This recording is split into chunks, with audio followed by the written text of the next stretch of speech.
Hello नमस्कार साथियों, तो रावाटी ऑनलाइन क्लासेज में आपका स्वागत है।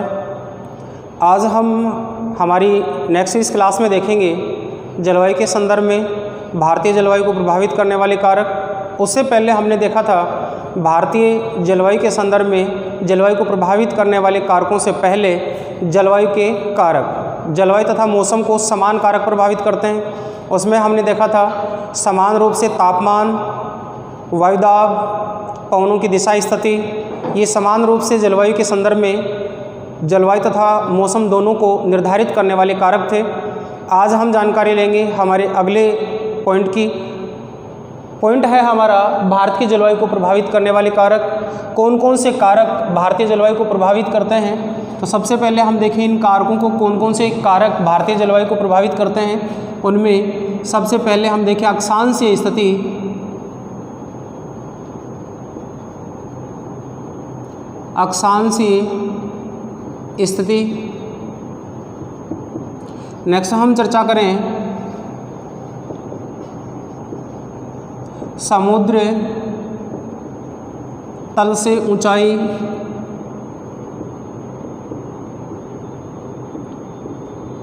नेक्स्ट हम चर्चा करें समुद्र तट से दूरी।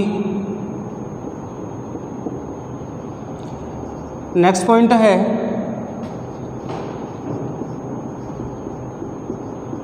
हिमालय की अवस्थिति।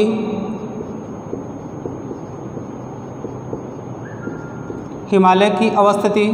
हिमालय की अवस्थिति के संदर्भ में देखें तो हमें दो प्रकार की अवस्थिति दिखाई देती हैं, दिशा व विस्तार। इस रूप में हम देखते हैं। नेक्स्ट हम पॉइंट की चर्चा करें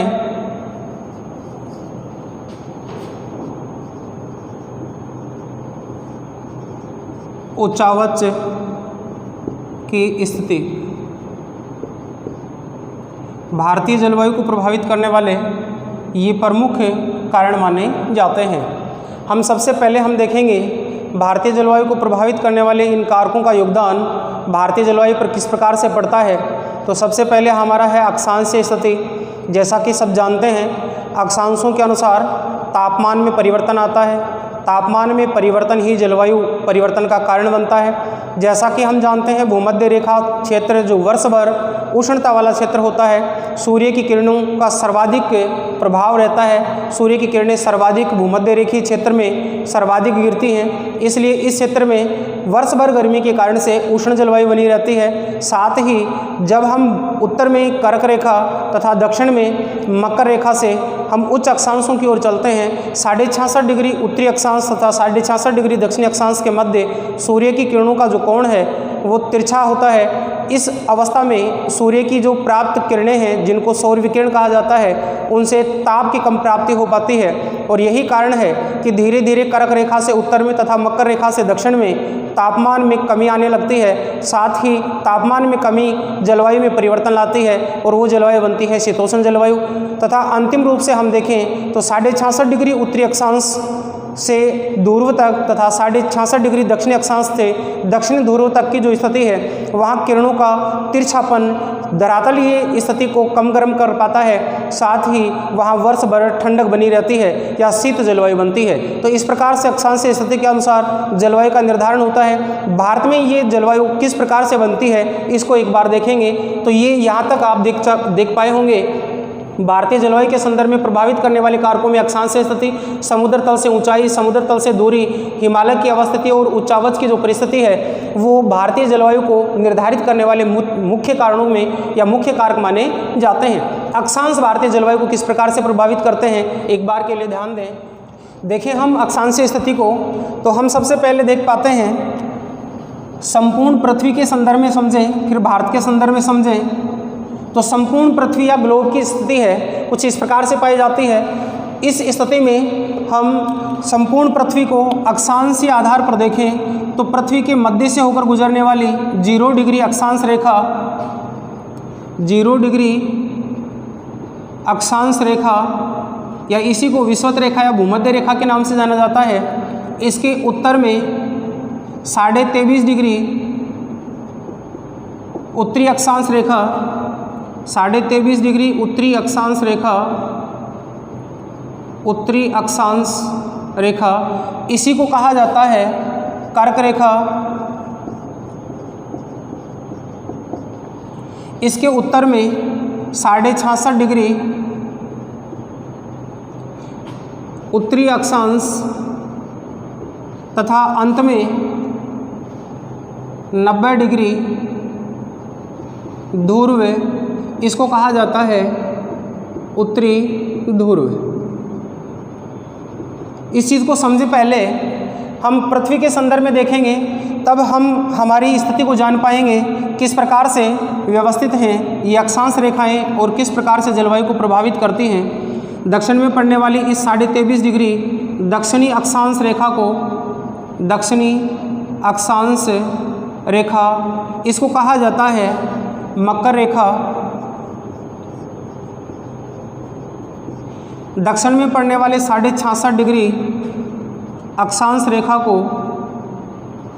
दक्षिणी अक्षांश तथा इसी अक्षांश रेखा के दक्षिण में 90 डिग्री दक्षिणी ध्रुव की स्थिति आती है, जो कहलाता है दक्षिणी ध्रुव, दक्षिणी ध्रुव। अब यहाँ हम देखें तो सूर्य की जो किरणों का प्रभाव है वो हमें अक्षांशों के अनुसार कुछ इस प्रकार से व्यवस्थित है, कुछ इस प्रकार से दिखलाई पड़ता है। सूर्य की वर्ष भर जो लंबवत किरणें हैं वो पड़ती हैं भूमध्य रेखा पर। जब जब सूर्य उत्तरायण की अवस्था में होता है, जब जब सूर्य दक्षिणायन की अवस्था में होता है, सूर्य की किरणों का तिरछापन होना प्रारंभ हो जाता है। और यही कारण है कि इस भूमध्य रेखीय क्षेत्र में सदैव दिन व रात बराबर होते हैं,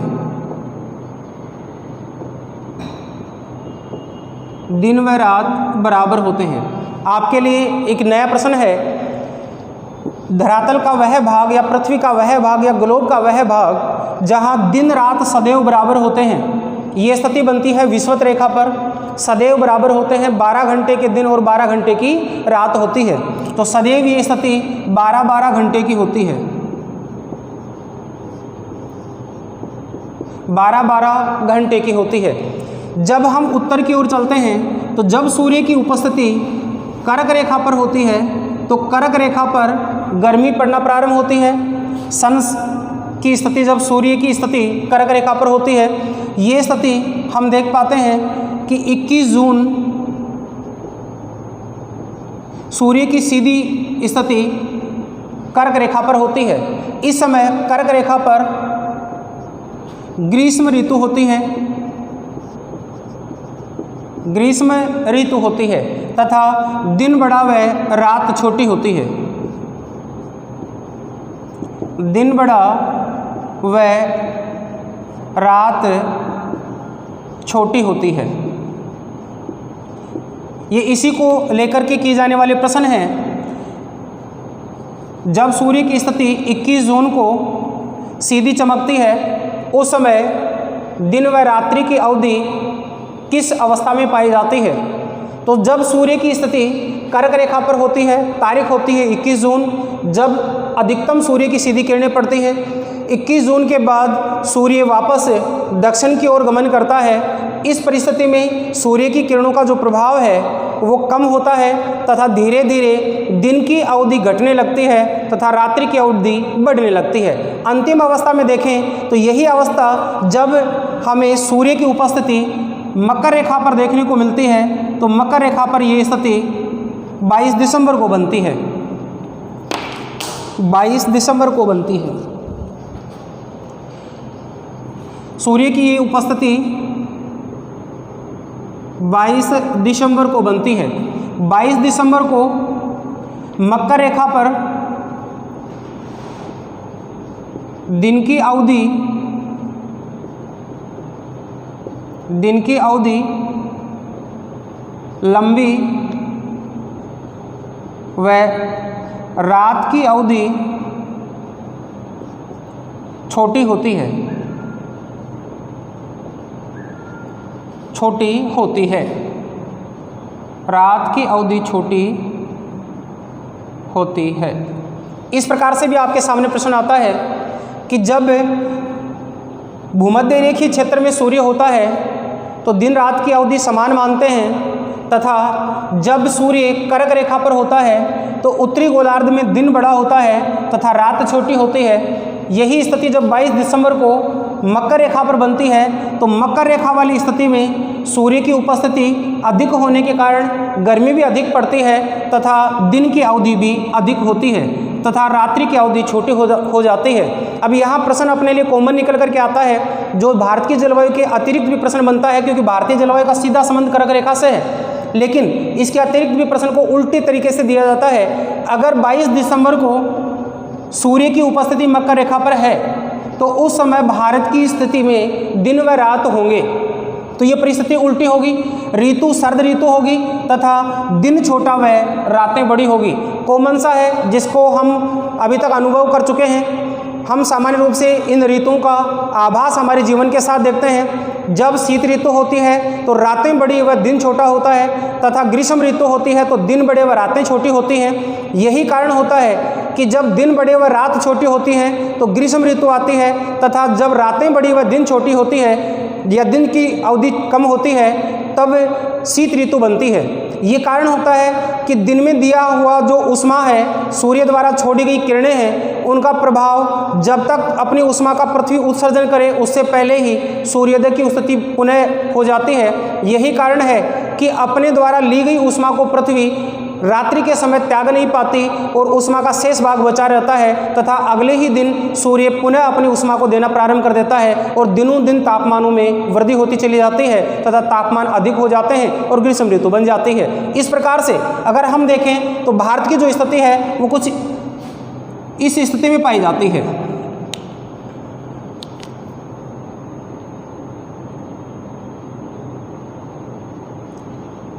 भारत की स्थिति अक्षांशों के अनुसार कुछ इस प्रकार से दिखलाई पड़ती है।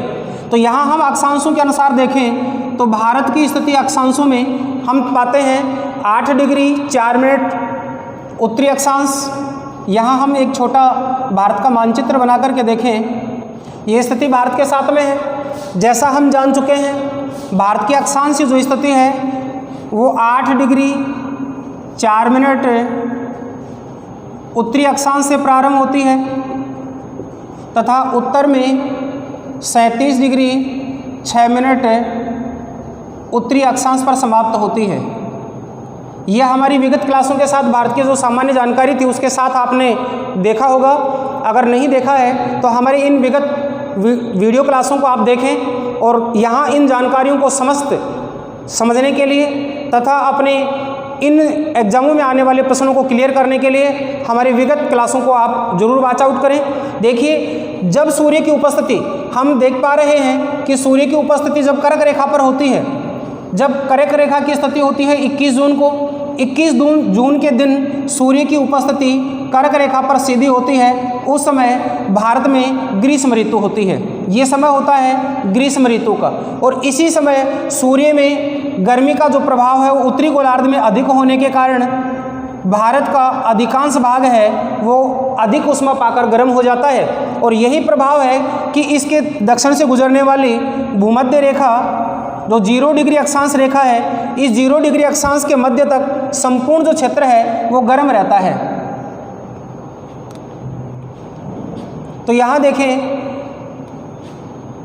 भूमध्य रेखा से कर्क रेखा के मध्य इस समय ग्रीष्म काल होता है,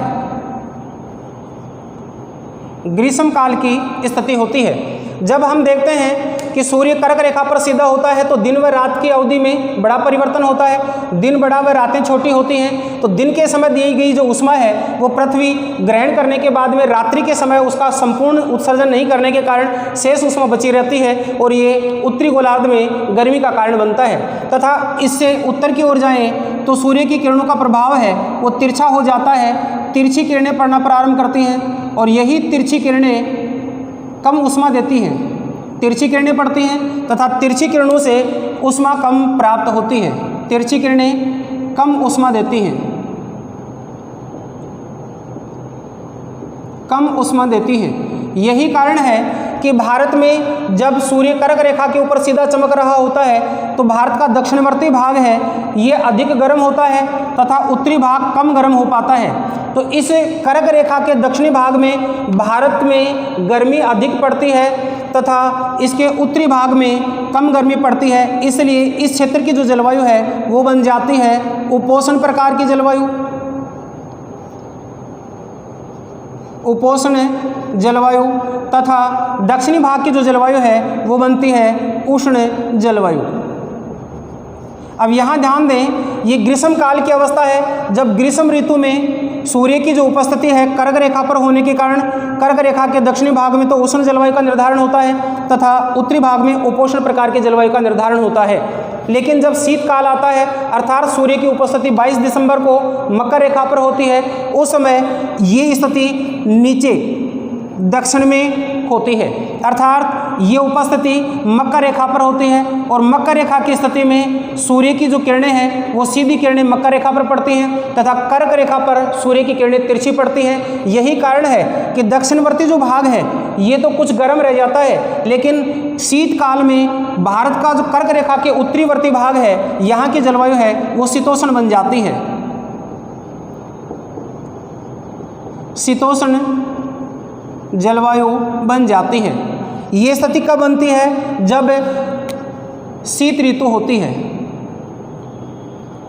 शीत ऋतु में। अब हम देख पाते हैं कि शीत ऋतु की जो अवस्था है वहाँ हमें भारत की इस अक्षांशीय देशांतरी जो स्थिति है उसमें कुछ परिवर्तन भी देखने को मिलते हैं, स्थानीय परिवर्तन देखने को मिलते हैं। एक ही समय में हम देख पाते हैं एक ही अक्षांश पर निवास करने वाले या एक ही स्थान पर पड़ने वाले जो क्षेत्रीय स्थान हैं वहाँ जलवायु के बीच कुछ अलग प्रकार का संबंध भी पाया जाता है। तो यही कारण है कि हमारे इस कर्क रेखा के पास वाले जो क्षेत्र हैं वो अधिक गर्म होते हैं तथा भारत के उत्तरवर्ती भागों में जो स्थान पड़ते हैं वो कम गर्म हो पाते हैं। अगर इस अवस्था को हम उदाहरण के माध्यम से समझें तो हमारे भारत के उत्तर में स्थित लद्दाख जो हम जान चुके हैं,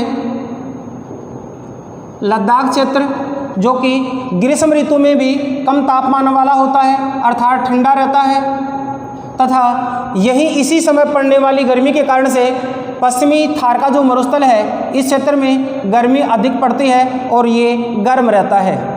तो ये उपस्थिति अक्षांशों के अनुसार अलग अलग पाई जाती है। सामान्यतः अक्षांशों में दो प्रकार की जलवायु भारत की निर्धारित होती है। सामान्य रूप से अगर हम इस ग्लोब को देखें तो इस जलवायु को कहा जाता है उष्ण जलवायु, इस जलवायु को कहा जाता है शीतोष्ण जलवायु तथा इस जलवायु को कहा जाता है शीत जलवायु। समझ में आया होगा। भूमध्य रेखा से कर्क रेखा व मकर रेखा के मध्य की जो जलवायु है उसको कहा जाता है उष्ण जलवायु। कर्क रेखा व मकर रेखा के उत्तर में 66.5 डिग्री अक्षांशों के मध्य की जलवायु को कहा जाता है शीतोष्ण जलवायु तथा दोनों ही गोलार्धों में 66.5 डिग्री से ध्रुवों के बीच की जलवायु है वो जलवायु कहलाती है शीत जलवायु। इस प्रकार से भारतीय जलवायु में भारत का अक्षांशीय विस्तार अधिक होने के कारण दो प्रकार की जलवायु पाई जाती हैं। उनमें एक जलवायु उष्ण जलवायु है, एक जलवायु शीतोष्ण जलवायु है। लेकिन भारत की औसत जलवायु है वो मानी जाती है मानसूनी जलवायु। यहाँ ध्यान देंगे, भारत की औसत जलवायु, भारत की औसत जलवायु है इसको मानसूनी जलवायु कहा जाता है। औसत जलवायु है इसको मानसूनी जलवायु कहा जाता है।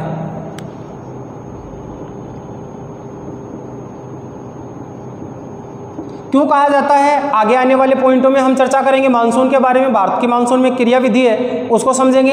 अब यहाँ देखिए मानसूनी क्यों है, क्योंकि संपूर्ण भारत की जो स्थिति है इस संपूर्ण भारत की स्थिति में मानसून का प्रभाव पाया जाता है और मानसून का प्रभाव पाया जाता है उष्ण कटिबंध व शीतोष्ण कटिबंध दोनों पर ही मानसून का प्रभाव होने के कारण संपूर्ण भारत की जो जलवायु है वो मानसूनी जलवायु दिखलाई पड़ती है। इस प्रकार से हम अक्षांशीय स्थिति में भारत की जलवायु को दो प्रकार से देखते हैं, एक उष्ण कटिबंधीय जलवायु है, एक शीतोष्ण कटिबंधीय जलवायु है। अब यहाँ से आने वाले जो प्रश्न होंगे किसी भी एक क्षेत्र विशेष को देकर के पूछा जाएगा, किसी भी एक प्रदेश का नाम दे दिया जाए, जैसे दे दिया जाए कर्नाटक, तो कर्नाटक में साल भर किस प्रकार की जलवायु रहती है। पश्चिमी राजस्थान की जलवायु देकर के पूछा जा सकता है, जम्मू कश्मीर की जलवायु को देकर के पूछा जा सकता है इस क्षेत्र में किस प्रकार की जलवायु बनती है। इस क्षेत्र के पर्टिकुलर नाम का उल्लेख किया जा सकता है। लद्दाख क्षेत्र में किस प्रकार की जलवायु पाई जाती है? यहाँ आप ध्यान दें, लद्दाख को शीत मरुस्थल कहा जाता है। हमने इसके संदर्भ में भारत के भौतिक प्रदेश पढ़े थे, उस समय हिमालय के साथ पढ़ा था। भारत का शीत मरुस्थल है लद्दाख, भारत का शुष्क मरुस्थल है लद्दाख। यहाँ इस प्रकार से भी प्रश्न किया जा सकता है कि अक्षांशों के अनुसार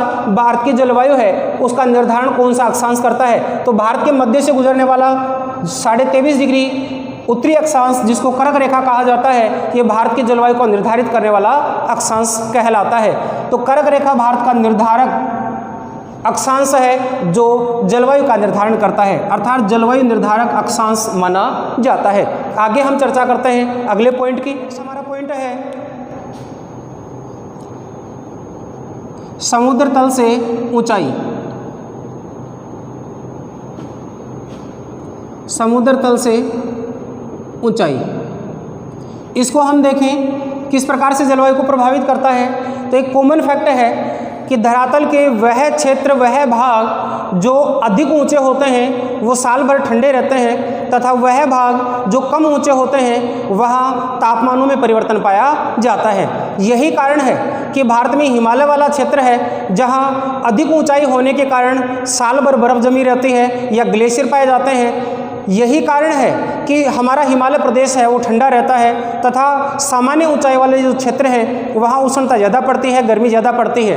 तो जिस प्रकार से समुद्र तल से हम ऊंचाई की ओर जाते हैं तापमानों में गिरावट आती है। तापमानों में जो गिरावट आती है उसकी दर भी है, किस प्रकार से है समझेंगे एक बार के लिए। तापमानों में गिरावट, ऊंचाई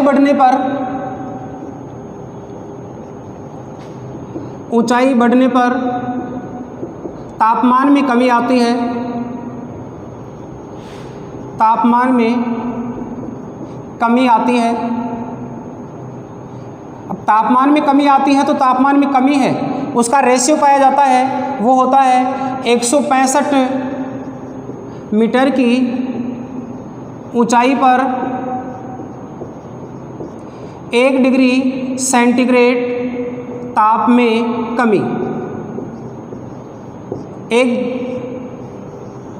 1 डिग्री सेंटीग्रेड ताप में कमी, 165 मीटर की ऊंचाई पर जाकर 1 डिग्री सेंटीग्रेड ताप में कमी आ जाती है। अब यहाँ ध्यान दें, इसी लॉजिक को इस प्रकार से लिखा जा सकता है 1000 मीटर की ऊंचाई पर 6.5 डिग्री सेंटीग्रेड ताप में कमी हो जाती है, ताप में कमी आ जाती है। इस प्रकार से धरातल का वह क्षेत्र जो अधिक ऊंचा है वहाँ सामान्यतः सूर्य की ऊष्मा का प्रभाव कम पड़ पाता है, तथा जो सामान्य रूप से समुद्र तल से अधिक ऊंचे नहीं हैं, कम ऊंचे पाए जाते हैं, समतल मैदानी भाग होते हैं, वहाँ उष्णता का प्रभाव ज़्यादा पाया जाता है। अब इस प्रकार से भारत की भौतिक जो विविधता है वो हमने देखी थी कि कहीं ऊंचे ऊंचे पर्वतीय क्षेत्र पाए जाते हैं, कहीं समतल मैदान पाए जाते हैं, तो कहीं पठारी प्रदेश पाया जाता है। इसलिए भारत की जो जलवायु है वो भिन्न भिन्न प्रकार की पाई जाती है। किस रूप में देख पाते हैं इसको हम उदाहरण के माध्यम से समझें तो समुद्र तल से ऊंचाई के संदर्भ में अगर हम देखें तो हिमालय क्षेत्र में तापमान कम पाया जाता है, तथा यही स्थिति है, इसको अगर हम जानें तो मरुस्थलीय क्षेत्र में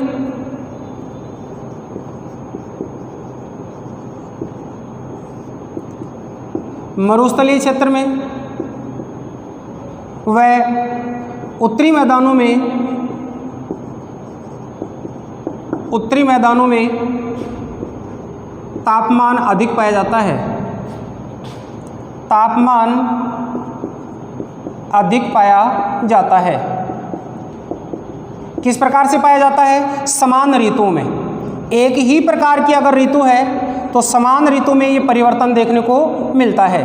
तो ये इस प्रकार से भी हम जान सकते हैं कि समान ऋतु होने के बावजूद भी बराबर ऊष्मा पड़ती है, एक समान स्थिति है, एक ही स्थान पर समान सूर्य की किरणें पड़ने के बावजूद भी एक स्थान गर्म रहता है तथा एक स्थान ठंडा रहता है। इसका उदाहरण भी है, दक्षिण भारत में इसी जलवायु का एक परिणाम अपने को ऊटी मिलता है,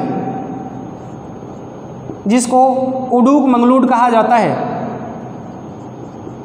उडुक मंगलूड कहा जाता है। तमिलनाडु राज्य में स्थित उडुक मंगलूड एक पर्यटन स्थल है। एक पर्यटन स्थल है, ये हमारे एग्जाम के लिए इम्पोर्टेंट है। प्रश्न पूछा जा सकता है ऊटी किस रूप में जाना जाता है? ऊटी पर्यटन स्थल के रूप में जाना जाता है। ऊटी पर्यटन स्थल भारत के किस राज्य में है? तमिलनाडु राज्य में है। साथ ही अगर यहाँ हम पहाड़ियों की बात करें तो इन पहाड़ियों का जो संबंध है, ऊटी जो पर्यटन स्थल है उसका संबंध नीलगिरी की पहाड़ियों से है। नीलगिरी की पहाड़ियाँ, इन नीलगिरी की पहाड़ियों में स्थित एक पर्यटन स्थल का नाम है ऊटी। ये पहाड़ी क्षेत्र अधिक ऊंचाई होने के कारण ठंडा रहता है, साल भर सम जलवायु बनी रहती है। तथा इसी प्रकार से हम मरुस्थलीय क्षेत्र की बात करें तो मरुस्थलीय क्षेत्र में समान रूप से गर्मी पड़ने के बावजूद भी अधिक तापमान पाया जाता है। और हम जैसलमेर के तापमान को देखते हैं,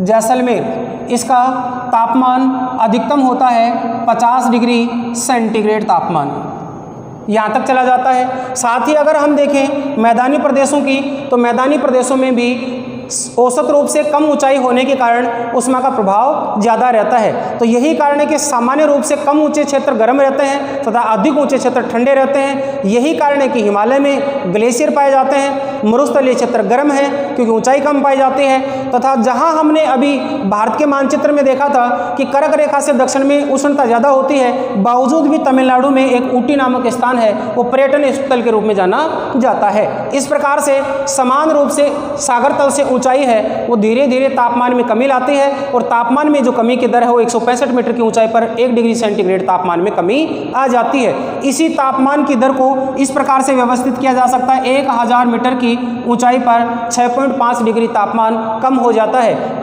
इसको कहा जाता है NLR, नॉर्मल लैप्स रेट, सामान्य तापहास दर। इसके कारण से तापमानों में परिवर्तन होता है। तापमान परिवर्तन जलवायु परिवर्तन का कारण बनता है। यहाँ तक समझ में आया होगा। एक बार इसका स्क्रीनशॉट लें। बढ़ते हैं अगले पॉइंट की ओर। नेक्स्ट पॉइंट है हमारा समुद्र तल से दूरी, समुद्र तट से दूरी। समुद्र तट से दूरी, ध्यान दें, समुद्र तल से ऊंचाई और तट से दूरी। तट और तल में अंतर को याद रखना है। हमारी कोई भी ऊंचाई होती है वो समुद्र तल से ली जाती है।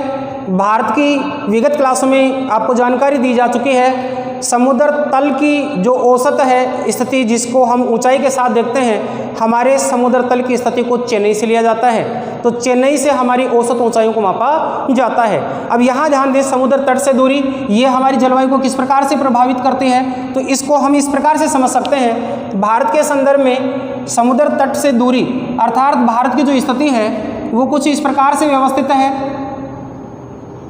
इसके 3 ओर जलीय भाग लगता है, बंगाल की खाड़ी, हिंद महासागर तथा अरब सागर, ये जलीय स्थिति है। तो भारत का 3 ओर जल से घिरा हुआ होना भारत की जलवायु का एक प्रभाव बनता है, एक प्रकार बनता है, एक अलग प्रकार की जलवायु का निर्धारण होता है। किस प्रकार से होता है? जल का स्वभाव होता है, जल धीरे गर्म होता है, धीरे धीरे गर्म होता है तथा धीरे धीरे ठंडा होता है, धीरे धीरे ही ठंडा होता है। तथा स्थल का जो स्वभाव होता है, स्थल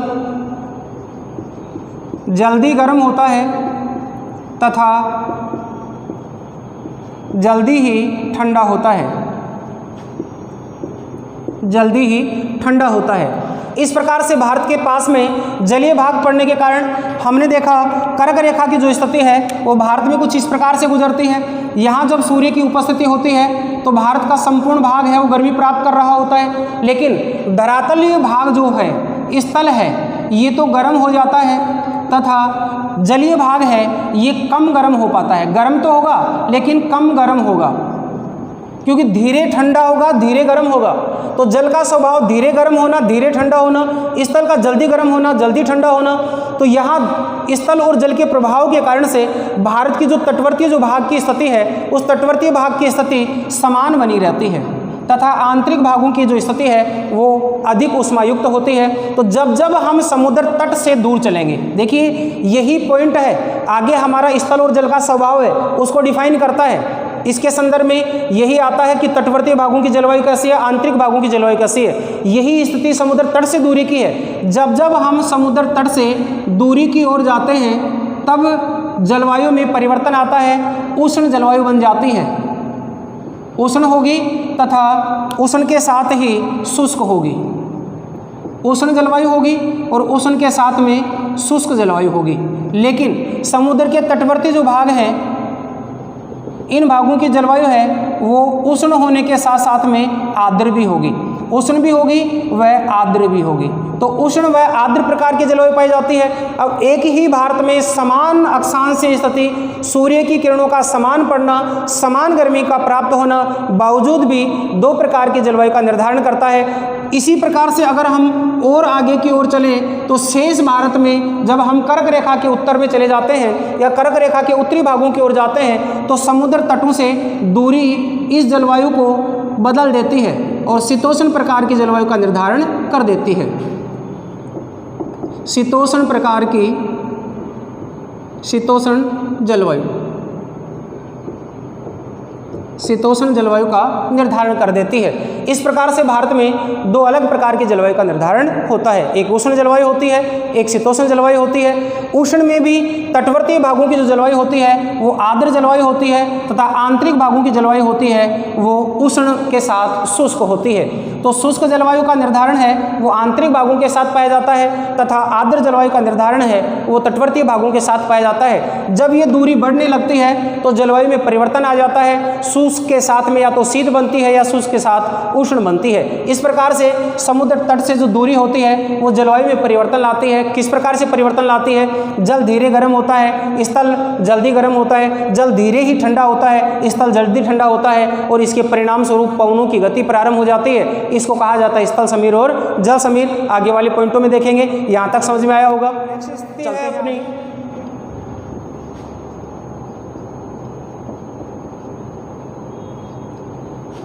हिमालय की स्थिति या अवस्थिति। हिमालय की स्थिति भारतीय जलवायु को प्रभावित करती है। किस रूप में करती है?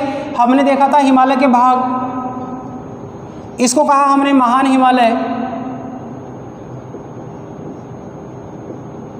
महान हिमालय, इस महान हिमालय का जो विस्तार था वो हमने नंगा पर्वत जम्मू कश्मीर से नामचा बरवा तक देखा। इसके उत्तर में कुछ पहाड़ियाँ थी, इन पहाड़ियों को ट्रांस हिमालय कहा जाता है। इन ट्रांस हिमालय की पहाड़ियों को हमने कालजा की पहाड़ियाँ समझ रहे होंगे, काराकोरम, लद्दाख और जास्कर की पहाड़ियाँ, तथा इसके दक्षिण में हमने खंडित श्रेणी में हिमालय को देखा, इसको कहा मध्य हिमालय, तथा इसके दक्षिण में करम से कम ऊंची पहाड़ियों को कहा शिवालिक हिमालय। अब यहाँ ध्यान देंगे, शिवालिक हिमालय से हम ट्रांस हिमालय तक की स्थिति को देखते हैं तो भारत का सबसे जो ऊंचा हिमालय है वो है महान हिमालय। सर्वोच्च ऊंचाइयाँ हैं, सर्वोच्च ऊंची चोटियाँ हैं, सर्वोच्च ऊंची चोटियाँ हैं तथा औसत जो ऊंचाई है वो भी अधिक पाई जाती है। 6100 मीटर की ऊंचाई औसत रूप में पाई जाती है।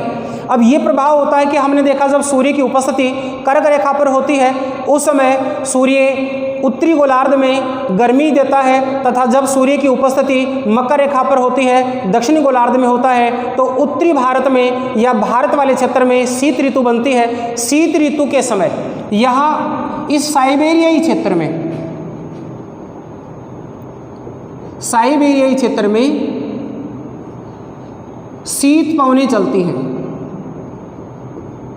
शीत ऋतु में शीत पवनें चलती हैं और इन शीत पवनों को भारत में आने से हिमालय पर्वत रोक लेता है। इस प्रकार से भारत में शीतलता को आने से हिमालय पर्वत बाधा उत्पन्न करता है और यही बाधा, ये जो शीत पवनें चल रही हैं, इन शीत पवनों को हिमालय अवरोध देता है, बाधा उत्पन्न करता है।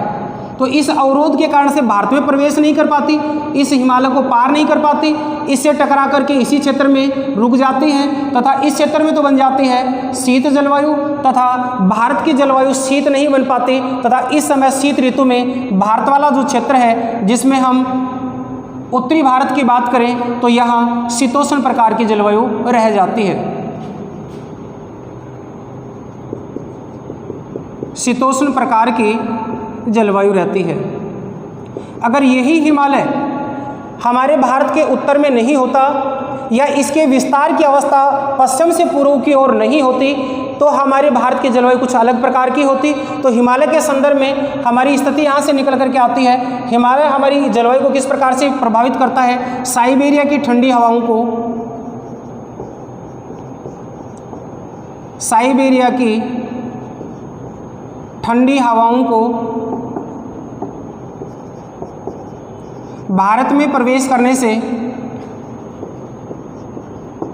भारत में प्रवेश करने से रोकता है या बाधा उत्पन्न करता है, बाधा उत्पन्न करता है। इसलिए भारत की जो जलवायु है वो शीत जलवायु नहीं बन पाती है।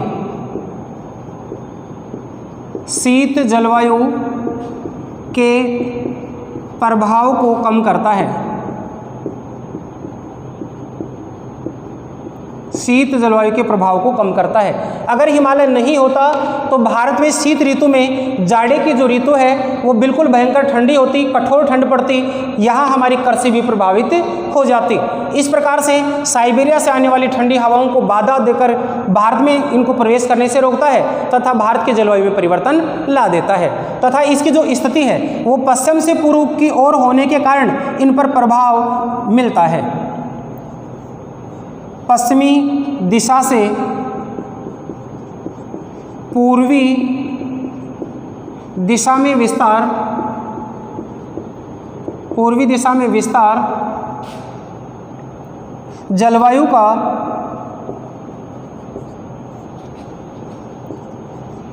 भिन्नतापूर्ण स्वरूप प्रदान करता है, भिन्नतापूर्ण स्वरूप प्रदान करता है। इस प्रकार से हिमालय भारत की जलवायु को निर्धारित करता है। अन्य पर्वतों की तुलना में हिमालय भारत की जलवायु को प्रभावित करने वाला एक महत्वपूर्ण कारक माना जाता है। नेक्स्ट स्थिति को देखिए, उच्चावच। फोर्थ पॉइंट है उच्चावचीय स्थिति। उच्चावच को देखें, धरातल के ऊपर कुछ इस प्रकार की स्थलाकृतियां पाई जाती हैं। जैसा हम जानते हैं कि धरातल ऊबड़ खाबड़ अवस्था में होता है, तो इस प्रकार से कुछ पर्वत चोटियां हैं जिनकी अधिक ऊंचाई पाई जाती है तथा कुछ मैदानी प्रदेश हैं जो कम ऊंचे हैं, कुछ पठारी प्रदेश हैं ऊंचे हैं लेकिन अधिक ऊंचे नहीं हैं तथा कुछ समतल भाग हैं। इस प्रकार की जो स्थिति है वो हमारी जलवायु को प्रभावित करती है। जिस प्रकार से हम देख चुके हैं, अधिक ऊंचाई वाले जिस क्षेत्र होते हैं वो ऊष्मा कम प्राप्त कर पाते हैं, ये ठंडे होते हैं। एक समान एक ऋतु में एक ही प्रकार की ऊष्मा प्राप्त करते हुए भी ठंडे होते हैं तथा मैदान होते हैं वो गर्म होते हैं। समान जलवायु में, समान जलवायु का अगर संबंध हम लें ग्रीष्म ऋतु,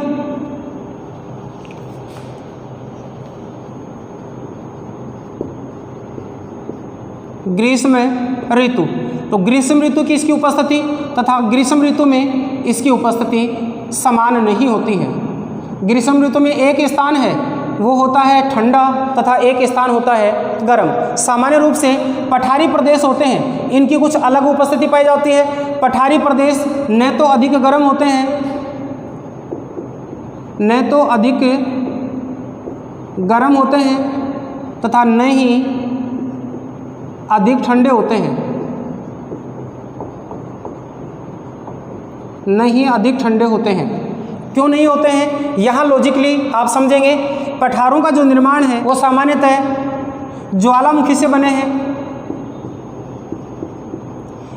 इस ज्वालामुखी से बने पठार को हम कहते हैं प्रायद्वीपीय पठार। ये प्रायद्वीपीय पठार है, इसमें पाई जाती है काली मृदा और काली मृदा का स्वभाव होता है धीरे गर्म होना तथा धीरे ही ठंडा होना। इसलिए पठारी प्रदेशों की दिन के समय ऊष्मा प्राप्त करने के बावजूद भी तापमानों में कम वृद्धि होना, रात्रि के समय ऊष्मा का उत्सर्जन करते हुए भी कम तापमान का गिर पाना, यह औसत रूप से समान जलवायु की अवस्था को व्यक्त करता है। तथा इसी के साथ अगर हम देखें तो हमारे उच्चावच के साथ में मरुस्थल की स्थिति को देखें तो मरुस्थलीय स्थिति में बलुई मिट्टी पाई जाती है, मरुस्थलीय क्षेत्र में बालू मृदा पाई जाती है। और बलुई मृदा का स्वभाव होता है तीव्रता से गर्म होना तथा तीव्रता से ही ठंडी होना। दोनों स्थिति हैं, गर्म भी जल्दी होती है, ठंडी भी जल्दी होती है। इसलिए सर्वाधिक तापांतर जो होते हैं वो मरुस्थलीय प्रदेशों में पाए जाते हैं तथा न्यूनतम तापांतर होते हैं वो पठारी प्रदेश में पाए जाते हैं या प्रायद्वीपीय पठार में पाए जाते हैं। यही कारण है कि भारत की प्रायद्वीपीय पठारी प्रदेश की जो औसत तापमानीय स्थिति है वो कम तापांतर होने के कारण उष्ण जलवायु के साथ पाई जाती है। तथा यही स्थिति हम मरुस्थल के साथ देखें तो मरुस्थलीय क्षेत्र में दिन के समय तापमान अधिक होते हैं, लेकिन अर्धरात्रि के बाद धीरे धीरे तापमान गिरने लगते हैं और 3 से 4 बजे के मध्य न्यूनतम तापमान हो जाते हैं, अर्थात ग्रीष्म ऋतु में भी अपने को ठंडक का अनुभव होता है। आपके सामने प्रश्न आता है क्या कारण होता है कि दिन के समय मरुस्थलीय क्षेत्र अधिक गर्म होते हैं तथा रात्रि के समय तापमान कम होते हैं या ठंडक का अनुभव होता है? कारण दिया जाता है, उसका अंतर होता है ये बलुई मृदा। बलुई मृदा का संबंध सीधा पूछ लिया जाता है, बलुई मृदा नहीं देगा तो स्थिति होती है जल्दी गर्म होना और जल्दी ही ठंडा होना। इसके कारण मरुस्थलीय क्षेत्र की जलवायु अलग पाई जाती है तथा पठारी प्रदेश की जलवायु अलग पाई जाती है। नेक्स्ट हमारा पॉइंट है हमारा पॉइंट नंबर 5,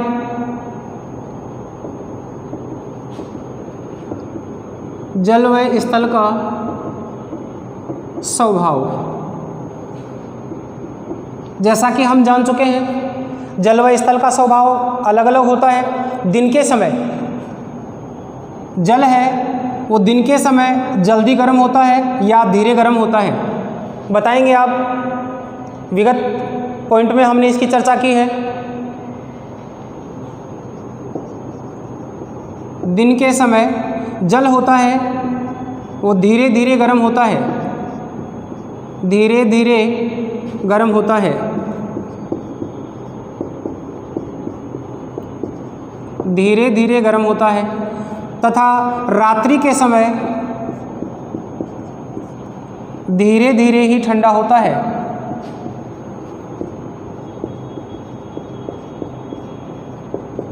धीरे धीरे ठंडा होता है।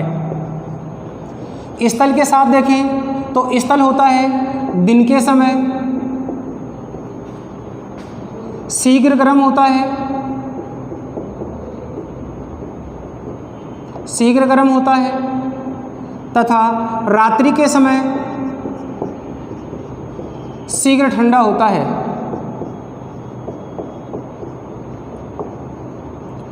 शीघ्र ही ठंडा होता है। लेकिन ध्यान दें इस जल व स्थल के प्रभाव के साथ साथ इसको जो महाद्वीपीयता की स्थिति है या धरातलीय स्थिति है, धरातल पर पाई जाने वाली जो मृदाएं हैं वो भी प्रभावित करती हैं, जैसा भी हमने मरुस्थल के संदर्भ में और पठारी प्रदेश की काली मृदा के संदर्भ में देखा है। लेकिन सामान्य रूप से स्थल का जो स्वभाव होता है वो जल्दी गर्म होने का और जल्दी ही ठंडा होने का होता है, और जल का स्वभाव होता है दिन के समय धीरे ही गर्म होता है, रात्रि के समय धीरे ही ठंडा होता है। ऐसी स्थिति में धीरे धीरे ये विपरीत स्वभाव के कारण से पवनें चलना शुरू कर देती हैं और इसी प्रभाव के कारण से दिन के समय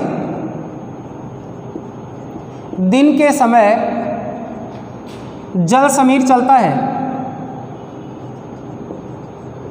जल समीर चलता है और रात्रि के समय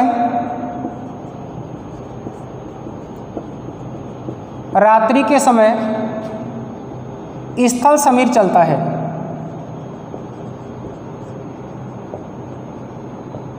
रात्रि के समय स्थल समीर चलता है। इस प्रकार से दिन के समय अलग हवा चलती है, रात्रि के समय अलग हवा चलती है, और यही कारण है कि अगर इस क्षेत्र में हम दिन के समय की स्थिति को रात्रि के समय की अवस्था को देखते हैं तो दिन के समय जो हवाएं हैं वो चलती हैं जल से स्थल की ओर तथा रात्रि के समय हवाएं चलती हैं वो स्थल से जल की ओर चलती हैं। इसके कारण से दिन के समय बढ़ा हुआ तापमान है वो रात्रि के समय विपरीत हवाओं की स्थिति के कारण से ठंडा होना प्रारंभ होता है तथा दिन के समय चलने वाले जलीय समीर की उपस्थिति के कारण से ये जलीय क्षेत्र से चलने वाली जो हवाएं हैं ये अपने साथ में आर्द्रता को ले जाती हैं और आर्द्रता के कारण इस क्षेत्र में नमी उत्पन्न कर देती हैं या आर्द्रता उत्पन्न कर देती हैं, आर्द्रता या नमी उत्पन्न कर देती हैं। इसलिए तटवर्ती भागों की जलवायु है वो नम बनी रहती है, साल भर ये स्थिति चलती रहती है। ऋतु कोई भी हो, समान रूप से दिन के समय सूर्य की उपस्थिति, रात्रि के समय सूर्य से जो प्राप्त होने वाली उष्मा का पृथ्वी द्वारा किया जाने वाला उत्सर्जन है वो असमान होने के कारण से पवनों की गति होती है। जल समीर व स्थल समीर चलता है। जल समीर व स्थल समीर के कारण से तटवर्तीय भागों की जो जलवायु है वो सम व नम रहती है। तो यहाँ आप ध्यान देंगे तटवर्तीय भागों की जलवायु या तटीय जलवायु है वो सम व नम रहती है, सम व नम बनी रहती है, सम व नम बनी रहती है। और इसके प्रभाव से सम व नम बनी रहने के कारण से इस क्षेत्र में हमें कभी भी भारत की कर्क रेखा के दक्षिणवर्ती भाग की तटवर्ती जो जलवायु है इस पर हमें कभी भी शीत ऋतु देखने को नहीं मिलती। प्रश्न यही आ जाता है दक्षिणी भारत में शीत ऋतु का अनुभव नहीं किया जाता है, शीत ऋतु का अनुभव नहीं किया जाता है। कारण क्या होता है? यही प्रभाव होता है जिसके कारण से हवाएं समान रूप से तापमान को बैलेंस स्थापित करने के लिए या तापमान को समान बनाने के लिए गतिमान होती हैं और यही गतिमान जो पवनें हैं ये तटवर्ती भागों की जलवायु को सम और नम बना देती हैं। अब इससे अतिरिक्त प्रश्न निकल करके आता है कि इस प्रकार की सम और नम जो जलवायु है वो हमारे एक उद्योग के लिए भी उपयोगी बन जाती है। और इस क्षेत्र में मुंबई जो शहर है, इस मुंबई शहर में सर्वाधिक औद्योगिक जो इंडस्ट्रियां हैं वो स्थापित हुई हैं। और इन औद्योगिक इंडस्ट्रियों की बात करें तो यहाँ पाए जाने वाला सूती वस्त्र उद्योग, सूती वस्त्र उद्योग भारत का प्रसिद्ध सूती वस्त्र उद्योग है। कारण सूती वस्त्र उद्योग के लिए सम व नम जलवायु की आवश्यकता होती है और ये सम व नम जलवायु तटवर्ती भागों में पाई जाती है तथा मुंबई शहर इसका सर्वाधिक आकर्षण का केंद्र रहा है। इस प्रकार से जलवायु के साथ साथ कुछ अतिरिक्त प्रश्न भी निकल करके आते हैं। तो इस प्रकार से सम व नम जलवायु साथ ही जल व स्थल का असमान जो प्रभाव है ये हमें भारत की जलवायु में विविधता लाने का कार्य करता है। यही कारण होता है कि धरातल के समुद्री किनारेवर्ती जो भाग हैं या तटवर्ती जो भाग हैं यहाँ तापमान समान बना रहता है। औसत रूप से देखा जाए तो मुंबई का जो तापमान है वो एवरेज रूप से 18 से 23 डिग्री सेंटीग्रेड के बीच ही पाया जाता है। इससे अधिक तापमान सामान्य रूप से बढ़ते हैं, इससे न्यूनतम तापमान सामान्य रूप से गिरते हैं तथा अगर इसे दूरी बढ़ती जाती है तो तापमान में भी परिवर्तन आ जाता है। और वो हमने देखा था जैसलमेर अधिक दूर होने के कारण दिन में अधिक गर्म रहता है, रात्रि के समय अधिक ठंडा रहता है। तो जो तटवर्ती भागों से हम आंतरिक भागों की ओर जाएं तो तापमानों में धीरे धीरे तीव्रता या कमी पाई जाती है तथा तटवर्ती भागों में समान रूप से सम व नम जलवायु पाई जाती है, तापांतर कम पाए जाते हैं। अब यहाँ किसी भी शहर की स्थिति को देकर के पूछा जा सकता है। कोची शहर को दिया जा सकता है, गोवा शहर को दिया जा सकता है, गोवा के राजधानी को दिया जा सकता है, पणजी को दिया जा सकता है, साथ ही मुंबई को दिया जा सकता है, अहमदाबाद की स्थिति को दिया जा सकता है। तटवर्ती भाग हैं यहाँ सामान्य रूप से सम व नम जलवायु बनी रहती है। इधर दिया जाए तो कोलकाता शहर को दिया जा सकता है, कोलकाता में जलवायु समान बनी रहती है। कोलकाता की जलवायु तटवर्ती भाग होने के कारण, जलीय भाग नज़दीक होने के कारण समनम बनी रहती है। तो यहाँ भी जूट व सूती वस्त्र के कारखाने लगे हुए हैं। अगर इसी स्थिति को देखा जाए तो चेन्नई को पूछा जा सकता है। चेन्नई की जलवायु है वो सम व नम जलवायु पाई जाती है। और ये भी ध्यान रखें चेन्नई में सूती वस्त्र के कारखाने पाए जाते हैं। चेन्नई के निकट आसपास वाले क्षेत्र में सूती वस्त्र के कारखाने लगे हुए हैं। कोयम्बटूर जो क्षेत्र है उसको दक्षिण भारत का मैनचेस्टर कहा जाता है संवहनम जलवायु के कारण से। इसी प्रकार से भारत की जलवायु में परिवर्तन आता है स्थल व जलीय स्वभाव के कारण से। तो भारत की तटवर्ती भागों की जलवायु सम और नम होती है तथा आंतरिक भागों में तापांतर अधिक पाए जाने के कारण जलवायु में विविधता या परिवर्तन देखने को मिलते हैं। ये थी हमारी भारत की जलवायु को प्रभावित करने वाले कारकों की महत्वपूर्ण विवेचनात्मक व्याख्या। साथ ही हम आगे देखेंगे भारतीय मानसून की क्रियाविधि को, जो भारतीय मानसून की क्रियाविधि को लेकर के सबसे ज़्यादा प्रश्न किए जाते हैं। लौटता हुआ मानसून, मानसून प्रस्फोट, मानसून विच्छेद काल तथा साथ ही मानसून की अवस्थाओं में दक्षिणी पश्चिमी मानसून, उत्तरी पूर्वी मानसून, मावठ की वर्षा, इनको लेकर के भी प्रश्न होंगे, जो एक विस्तृत रूप में हम एक अलग ही क्लास के साथ लेकर के आएंगे। तब तक के लिए हम चाहते हैं आपसे इजाज़त लेते हैं, विदा, धन्यवाद।